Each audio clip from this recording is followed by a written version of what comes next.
Si Jack the Ripper ay isang sikat na serial killer na naghasik ng lagim sa London, United Kingdom noong 1888 na karaniwang binibiktima ay mga babaeng prostitute. Nilalaslas niya ang leeg ng kanyang mga nabibiktima at pagkatapos ay hinihiwa ang kanilang mga tiyan at inaalis ang kanilang mga laman loob. Dahil sa kanyang kakaibang uri ng pagpaslang sa mga biktima, ang espekulasyon ng karamihan ay isa siyang surgeon na may malawak na kaalaman sa parte ng katawan ng tao.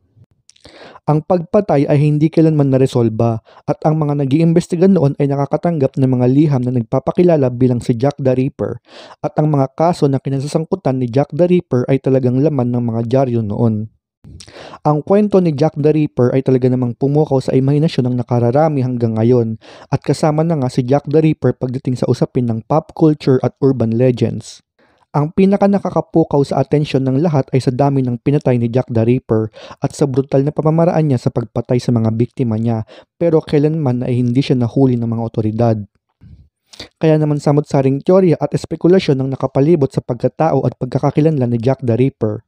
Dahil sa pagiging sikat ni Jack the Ripper ay nagkaroon na ng pag-aaral tungkol sa kaso ni Jack the Ripper na tinawag na Ripperology. Noong 2015, merong itinayong Jack the Ripper Museum na kung saan makikita sa loob ang mga recreation ng mga babaeng nabibiktima ni Jack the Ripper. Agad naman na inilan ng protesta at pambabatikos mula sa women's group ang museum dahil ayon sa kanila, tinatangkilik ng museum ang pang-aabuso at pagpatay sa mga kababaihan.